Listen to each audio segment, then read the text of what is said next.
పడిపోయింది, పని అయిపోయింది అనుకున్న ప్రతిసారి ఉద్యమాన్ని ఉవ్వెత్తున ఒక ఫీనిక్స్ పక్షిలాగా అంబరాన్ని చుంబించే విధంగా ముందుకు తీసుకొని పోయింది కేసీఆర్ నాయకత్వం.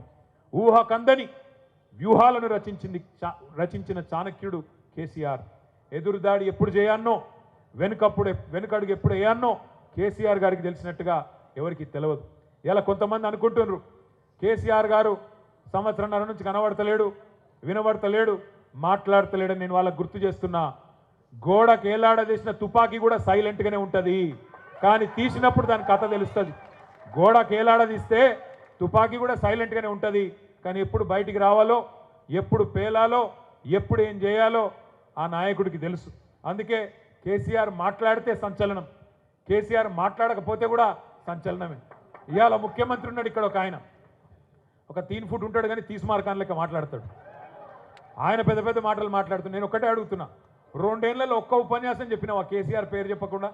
నీ పేరు ఒక్కసారైనా తీసుకున్నాడా కేసీఆర్? 2 ఏళ్లలో ఒక్కసారి తీసుకున్నాడా కేసీఆర్ నీ పేరు? ఒక గది నీ స్థాయి, ఒక గది కేసీఆర్ స్థాయి. అందుకే నేను చెప్తున్నా, నాయకుడు ఎప్పుడు నాయకుడే, అర్భకుడు ఎప్పుడు అర్భకుడే.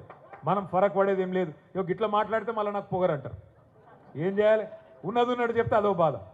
నాయకుడిని నాయకుడేనే అంటారు, అర్భకుడిని అర్భకుడే అంటారు.